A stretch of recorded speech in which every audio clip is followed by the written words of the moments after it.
Por isso, vistam toda a armadura de Deus para que possam resistir no dia mau e permanecer inabaláveis, depois de terem feito tudo. Efésios capítulo 6, verso 13. O verso 14 diz: assim, mantenham-se firmes, cingindo-se com o cinto da verdade e vestindo a couraça da justiça. Nós estamos pensando, nessa luta espiritual que há entre os filhos de Deus, por sermos filhos de Deus, e o inimigo de Deus. Ele vai tentar, ou ele vai usar situações e coisas para destruir a nossa vida, para desanimar a nossa fé, para nos tirar de Deus. E nessa batalha, nós vemos Paulo usando uma metáfora de um soldado romano, onde provavelmente ele está de frente ou até algemado com esse soldado. E Paulo ele usa essa metáfora para mostrar que a vida cristã é uma guerra espiritual. E nós vimos lá em Efésios capítulo 1, versículo 3, que tanto os judeus como os gentios, eles têm ou receberam de Deus todas as bênçãos espirituais nas regiões celestiais em Cristo Jesus. Ou seja, os cristãos daquela época, judeu e gentio, nós hoje somos o povo mais abençoado espiritualmente dessa terra. E com isso, nosso inimigo não vai olhar simplesmente para as bênçãos espirituais que nós temos e ficar quieto lá. Não, ele vai tentar, nos tirar essas bênçãos espirituais que nós temos em Cristo.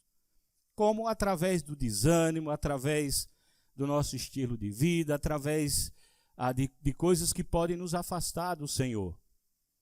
E no capítulo 6, Paulo começa a mostrar como alguém que tem todas essas bênçãos espirituais, ele se comporta diante dessa guerra, dessa batalha. E nós vimos que para isso é preciso ter o cinto, que é o cinto da verdade, não é? Que prendia todo o equipamento, toda a armadura de um soldado. Era muito importante. E nós vimos que a verdade se envolve a palavra de Deus, mas também se envolve a uma vida que é um caráter da verdade, uma vida íntegra diante de Deus. Depois, a couraça da justiça, não é? Também envolvendo uma vida de retidão, um caráter de Deus sendo desenvolvido na vida da pessoa. Então, assim, nós sabemos que existe uma luta, que há um inimigo que nos tenta, que quer realmente, ele vem forte nessa batalha contra a nossa vida, mas algumas coisas a gente precisa entender, que para ser vitorioso nessa luta, você não precisa, de repente, de um copo d'água ou uma oração para que isso aconteça. Ou você não precisa que alguém vá lá em Jerusalém, no Mar da Galileia, traga água de lá, e através daquela água você vai ser vitorioso. Não, nós não precisamos disso. Ou nós não precisamos de que homens vá em Jerusalém ou subam no monte lá e façam orações para nós, para que sejamos vitoriosos. A gente não precisa dessas coisas. Paulo começa a mostrar que nós temos essas armaduras e nós precisamos usá-las, e envolve mais o nosso caráter do que simplesmente objetos que possam trazer um milagre nessa batalha, nessa guerra. E hoje, Paulo vai falar sobre algo muito importante para que a gente possa compreender. Se você lembra, eu já citei algumas vezes Tiago capítulo 4, verso 7. Tiago diz assim: portanto, submeta-se a Deus, resista ao diabo e ele fugirá de vocês. Tiago está dizendo que da mesma forma que Deus tem um plano para a sua vida, para a minha vida, para a nossa vida, o diabo também tem. E quando eu me submeto a Deus, à vontade de Deus, ao plano de Deus, a viver de uma forma como Deus Ele quer, ou Ele determina, ou Ele mostra para a minha vida, eu estou me submetendo a Ele. Eu estou realmente me voltando para Ele. E assim, naturalmente, quando eu faço isso, quando eu entrego minha vida para viver de conformidade com a vontade de Deus, eu estou resistindo ao diabo. Aí ele não tem a poder ou acesso na nossa vida, porque eu estou submisso a Deus, à vontade dele, vivendo de uma maneira como ele ensina e se agrada na sua palavra. Mas também, ao contrário, é a mesma coisa. Quando eu rejeito o plano de Deus para a minha vida, e eu passo a viver uma vida de conformidade com o inimigo, como ele realmente influencia e deseja, eu estou resistindo a Deus. E estou me submetendo ao diabo. Por isso, o que Paulo está falando nesse texto tem mais a ver com o nosso estilo de vida, com a nossa maneira de viver, com a forma como nós vivemos. Então, assim, se eu vou ser vitorioso ou não, depende de como eu estou usando essas armaduras na minha vida. E é interessante porque Paulo fala que nós temos que ter essa armadura, tá certo? Para que possamos nessa luta resistir a esse inimigo. Então a nossa terceira peça hoje se encontra no versículo 15 do capítulo 6 de Efésios. Ele fala: e tendo os pés calçados com a prontidão do evangelho da paz. Paulo usa essa figura de um soldado romano que normalmente tinha dois tipos de peças que usava nos seus pés. Uma dessas peças era uma sandália mais curta, talvez de couro, algumas tiras. Outra peça que o soldado romano usava era um estilo bota, né? É algo da nossa cultura aqui, usar botas, e os soldados romanos usavam. Flávio Joséfo, que é um historiador, sabe, próximo da época de Jesus, ele fala que o soldado romano, ele tinha pregos, ele colocava pregos em suas sandálias e botas. E a ideia era que esses pregos, essas sandálias ou botas, dava segurança para o soldado na batalha. Porque imagine um soldado, de repente, escorregando numa batalha, né? Ele seria uma vítima fatal do seu inimigo. Então ele traz essa metáfora também de uma bota, de um calçado, que nós cristãos precisamos calçar nessa guerra, nessa batalha, para que nós possamos estar firmes ali, na luta, para que você não escorregue na luta, né? E assim, nós sabemos o valor que tem um sapato, né? Eu pesquisei e vi que tem pessoas que pagam milhões por um sapato, não é? Elas podem, elas desejam, elas querem, vai lá, paga caro por aquele sapato. Eu sei a importância de um sapato, e eu acredito que você sabe também. Com o corpo que eu fui adquirindo, né, com o passar do tempo, eu fui percebendo cada vez mais isso. Se eu calçar um sapato, talvez que para uma pessoa mais magra é um sapato confortável, para mim não é, porque meus pés vão sentir isso por causa do meu peso. Eu preciso de um sapato mais, sabe, mais confortável, né? Talvez com uma borracha maior, para que eu não possa sentir meu pé, né? Ele possa estar confortável. Então a gente sabe a importância. Então nessa luta não é a ideia simplesmente de um sapato, né? Paulo não está falando sobre sapato. Na verdade, ele fala sobre outra coisa, né, que tem a ver com nosso estilo de vida. Primeira coisa, se você percebe, Paulo ele fala, né, tendo os pés calçados com a prontidão do evangelho. Ele usa um substantivo grego que prontidão quer dizer preparação, ou seja, não é um sapato que eu preciso calçar, mas eu preciso estar pronto nessa batalha, pronto para a guerra. Eu preciso estar, quando for preciso nessa batalha, eu estar ali, com todas essas armaduras, né? Com essa prontidão, para que eu possa, nessa guerra, vencer essa batalha. E se você percebe, ele fala que a prontidão do evangelho da paz. Primeira coisa que nós podemos ver aqui, nesse texto, é que nós precisamos ter a consciência de que antes de Cristo nós estávamos separados de Deus, e Deus teve o propósito de enviar Jesus para que nós pudéssemos ter paz com Deus, porque antes, ou por causa do pecado, um ser humano está em guerra com Deus, separado de Deus. Ele pode até não entender isso, mas ele está numa guerra, porque só há dois senhores. Ou nós estamos do lado de Deus, ou nós estamos do lado do inimigo, mesmo que eu não queira estar do lado do inimigo. Mas se eu não me submeto a Deus, eu estou me submetendo ao inimigo, eu estou nessa condição. E é interessante porque Paulo já falou na sua carta o que Jesus fez por nós. E se você estiver em Efésios, eu peço que você abra no capítulo 2. Capítulo 2 de Efésios. No versículo 14, ele vai dizer assim: por isso ele, falando de Jesus, ele é a nossa paz, o qual de ambos fez um, destruindo a barreira, o muro da inimizade. Nós sabemos que dentro do contexto de Efésios tem um grande problema entre judeu e gentil, né?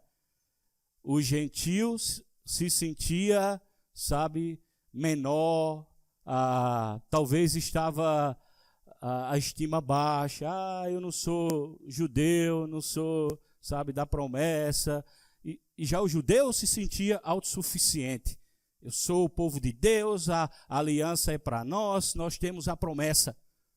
E Paulo ele vai dizer que em Cristo, eu já falei isso no versículo 3 do capítulo 1, em Cristo não existe judeu, gentil, grego, romano, branco, preto, nordestino, né? Alguém do sul, americano, brasileiro. Em Cristo nós somos um, ele fala. E temos todas as bênçãos. Seja você quem for, se está em Cristo, você é um abençoado. E sabe quem fez isso? Ele está dizendo aqui. Foi Deus, através de Jesus, que nos uniu na mesma família. Nós temos paz com Deus hoje. E nós precisamos entender isso. Foi através da morte e ressurreição de Jesus que gerou essa paz, esse relacionamento com Deus que nós temos. Ainda em capítulo 2, versículo 15, ele vai dizer assim: anulando o seu corpo, a lei dos mandamentos expressa como ordenanças. O objetivo dele era criar em si mesmo, dos dois, um novo homem, fazendo a paz, e reconciliando com Deus os dois em um só corpo, por meio da cruz, pela qual destruiu essa inimizade.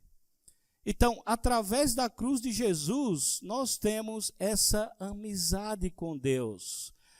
Mas se você percebeu também, ele está dando ênfase a esse relacionamento de judeu e gentil. O judeu não precisa, ter essa postura de autossuficiência, nem o gentil ser o coitadinho.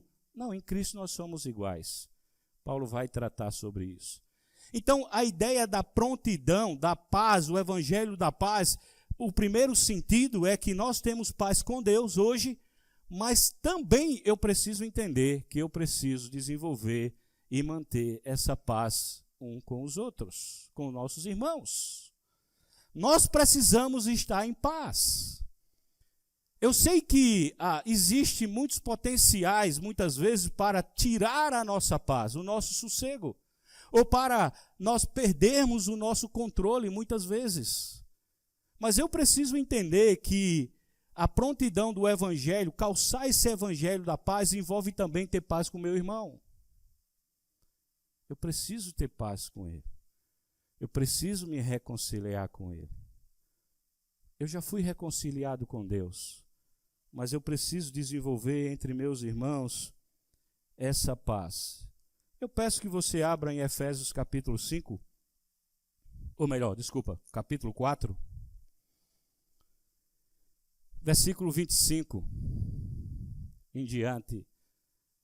Nessa batalha de calçar esse evangelho da paz, o nosso inimigo vai usar muitas vezes nosso temperamento, muitas vezes nossos hábitos, para que ele possa roubar a paz entre nós.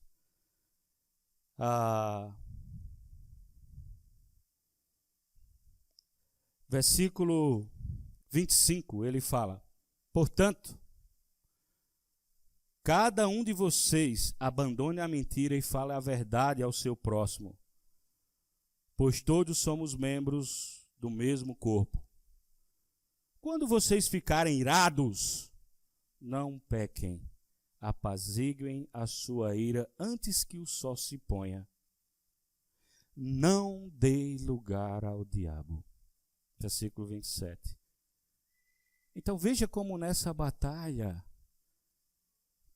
quando o meu temperamento prevalece, quando minha ira prevalece, nessa batalha eu estou me submetendo ao inimigo. E ele vai usar essas coisas para tirar a nossa paz. Tirar a nossa paz como irmãos, tirar a nossa paz muitas vezes dentro do nosso lar, da nossa família, com os nossos filhos, com nossas esposas e maridos, com nossos familiares do modo geral. Mas esses sentimentos, esses hábitos, têm um potencial enorme de causar isso no nosso meio. Por quê? Porque todas as vezes que eu fico irado, todas as vezes que eu vou usar, ele vai falar isso, versículo 29, nenhuma palavra torpe saia da vossa boca, mas apenas a que for boa para edificação. Então aquilo que eu falo de uma forma suja, de uma forma estragada, que vai, trazer coisas ruins para a vida do outro, eu estou dando lugar ao diabo. E eu não estou desenvolvendo ou calçando o evangelho da paz. Para isso, Paulo diz, versículo 30, não entristeça o Espírito Santo de Deus, no qual vocês foram selados para o dia da redenção. Livre-se de toda amargura, indignação, ira, gritaria, calúnia, bem como toda a maldade. Essas coisas vai causar uma confusão nos nossos relacionamentos. Mas nós temos o evangelho da paz. E nós precisamos entender isso. Eu tenho que viver em paz com meu irmão. Eu tenho que viver em paz na minha família. Eu tenho que viver em paz com as pessoas. Parte dessa ideia aqui do calçado da paz tem a ver com isso. Eu sou um cristão que eu tenho paz entre as pessoas, ou estou causando esses problemas? E Paulo, ainda no capítulo 4, ele dá a receita de como eu posso passar de alguém que está fazendo uma bagunça, uma confusão, para alguém que tem paz.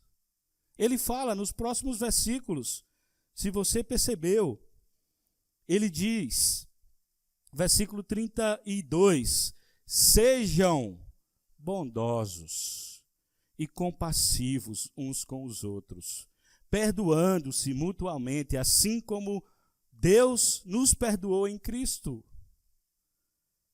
Veja, ele começa a dizer, eu tenho que ter uma mudança no meu comportamento.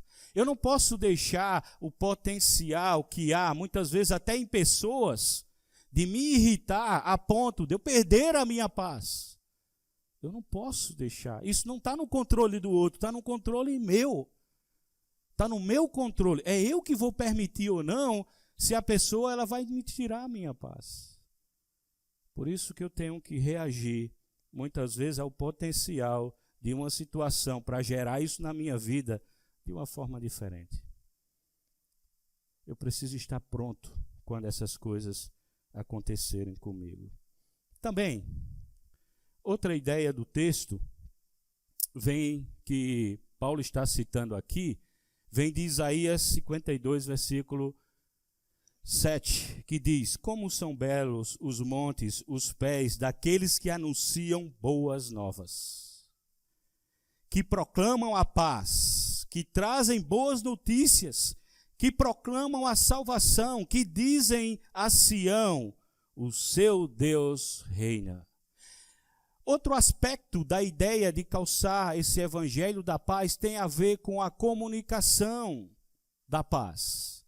Levar o evangelho da paz para outras pessoas. Em 2 Coríntios, capítulo 5, a partir do versículo 17, Paulo vai dizer que Deus nos reconciliou e nos deu o ministério da reconciliação. Ou seja, Deus, através de nós agora, Ele está reconciliando as pessoas consigo mesmo. É através da minha vida, da sua vida. Mas para isso nós precisamos pregar esse evangelho da paz. As boas novas de Jesus, de salvação para as pessoas. É minha missão fazer isso. É sua missão. Conduzir pessoas que estão numa guerra espiritual, distantes de Deus, a se aproximarem de Deus, através do evangelho de Jesus. Alguém fez isso com você.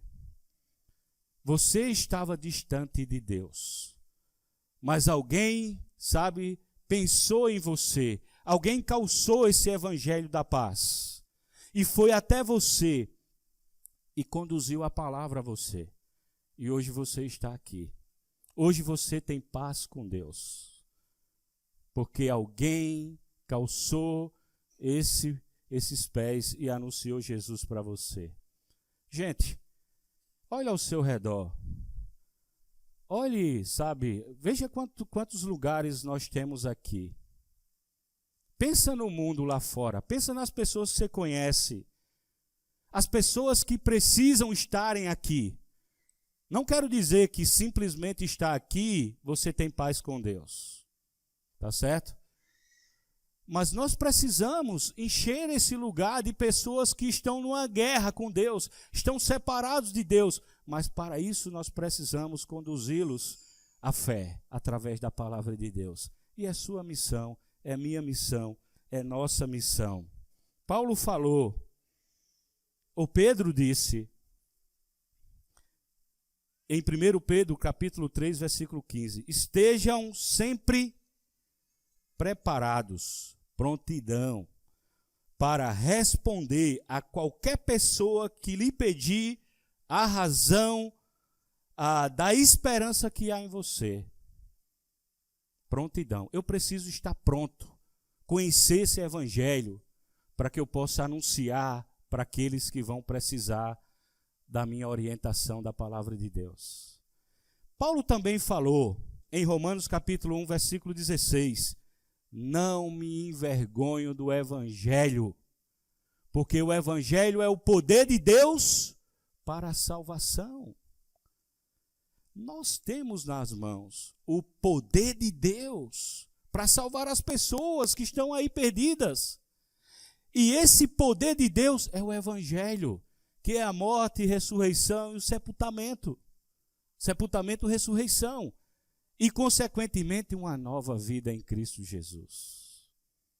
Você tem em mãos esse evangelho da reconciliação. Eu quero desafiar você, durante essa semana, primeiramente, a se reconciliar com alguém que você precisa se reconciliar. Se você está em guerra com alguma pessoa, saia daqui decidido. Ou aproveite aqui mesmo. Seja ela seu filho, seu marido. Aproveite esse momento, esse ambiente. Vá até essa pessoa e se reconcilie com ela. Eu também quero desafiar você a reconciliar alguém que está separado de Deus essa semana. Faça isso. Conduza essa pessoa ao Evangelho, para que ela possa ter a mesma paz que você tem.